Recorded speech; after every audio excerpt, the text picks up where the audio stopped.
Hey everyone, welcome to the first video of my 2026 Loadout series. I've decided to cover my loadout a bit differently this year. Instead of making one really long video, I've decided to split it up into parts so I can focus on each piece of kit a bit better and have better explanations on why I'm running certain things. Starting off with the belt itself, I'm using a clone of the Ferro Concepts Bison belt. This belt is pretty nice because it gives a lot of molly space and it also has this plastic material built into it to give it a little bit more rigidity, though it's not as strong as the real thing. I also like that the inner belt it comes with has a G-hook that you use to close the belt, so you can have the Velcro set up at the right length and then just use the G-hook so it's always the right size every time.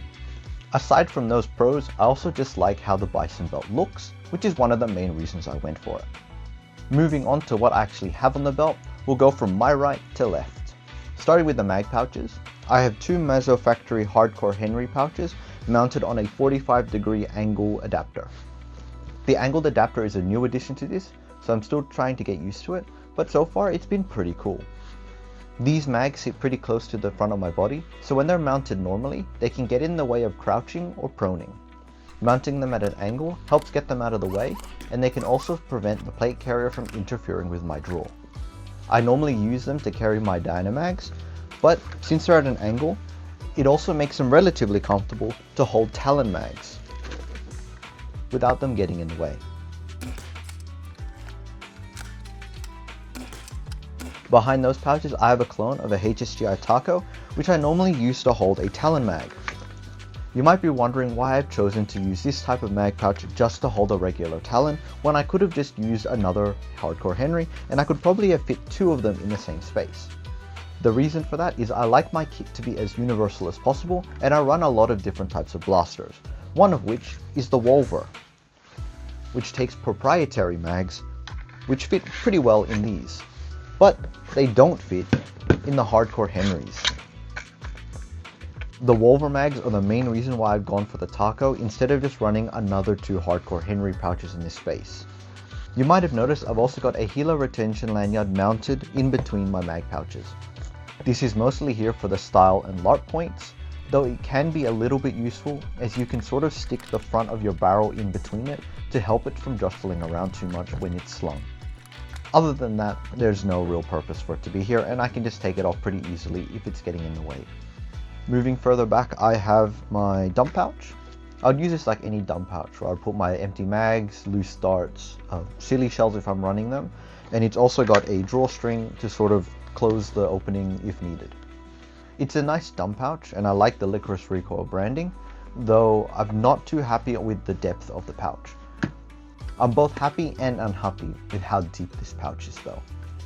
It's deep enough to hold Talons relatively well and shallow enough that it's still comfortable to reach in and grab silly shells, but it's not deep enough that when you start putting a lot of Talons in there, they tend to jostle around and jump out while you run.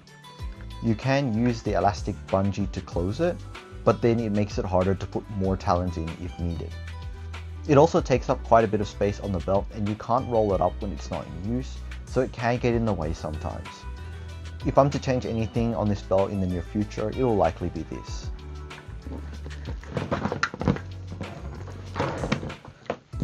Moving along, I've got a clone of the Spiritus Systems Spud pouch.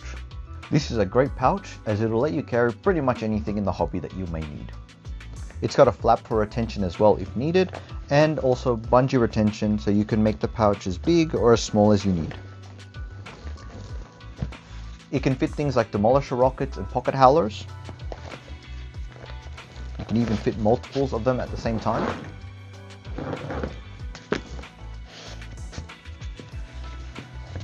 You can also fit Talon mags in there if needed.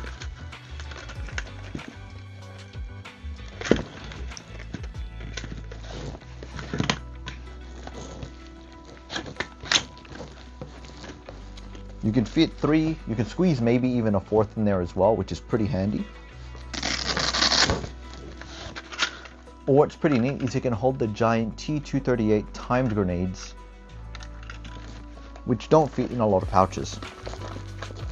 Though it can take a bit of a squeeze, but it fits in there, which is pretty cool.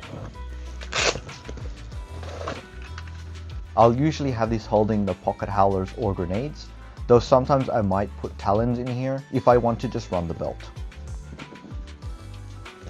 I used to have a Mazda factory howler pouch here in this spot, though with the whole universal concept that I like with this belt, this spud pouch works a lot better in that regard. Next to it, which might seem a little weird, is I have another dump pouch.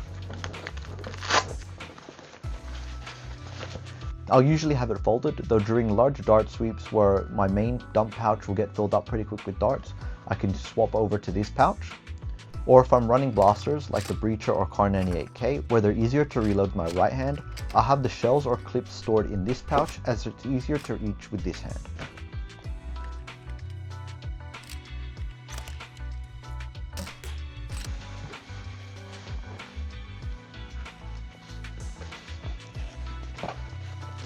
When folded, it doesn't really get in the way of anything else, so it's fine to just leave there for when it's needed.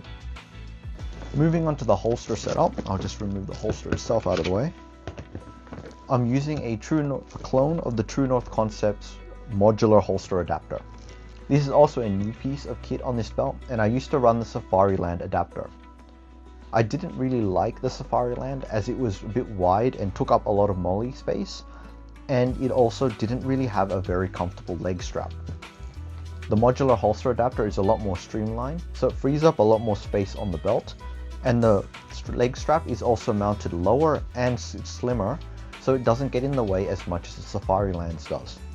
My Diana holster is one of the first generation units that came from Singapore, which has the nylon wrap and the magnet for the magnetic reed switch.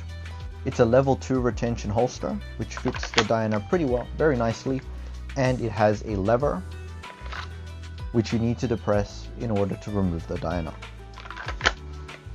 Compared to the standard production holster, I've modified mine slightly. The standard holsters mount to the QLS fork with a pivot arm, which is known to be prone to breakages. My holster's pivot arm did break, so I had to remove it and mount the QLS fork directly to the holster itself. This makes the holster sit closer to my leg and a bit higher up compared to the standard mount. This modification was worth it though, as it makes the holster sturdier and makes the draw a bit easier as it removes some play from the holster.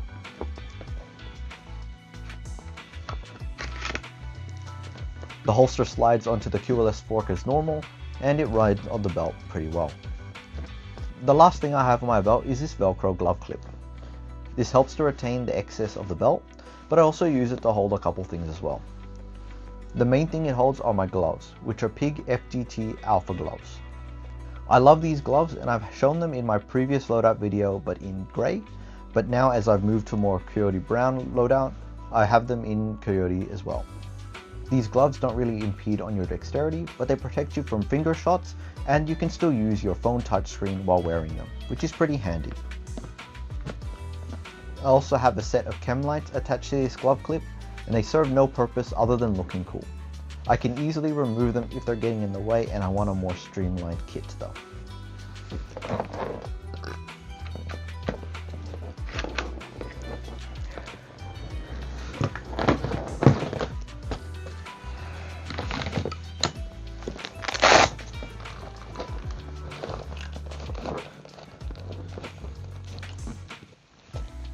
Well, that pretty much covers my tactical belt setup.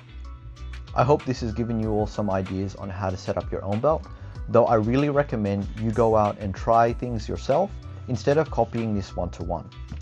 I had to spend a lot of time trying out what does and doesn't work for me in order to come up with this setup, and I recommend you do the same so you can make a setup that works for you.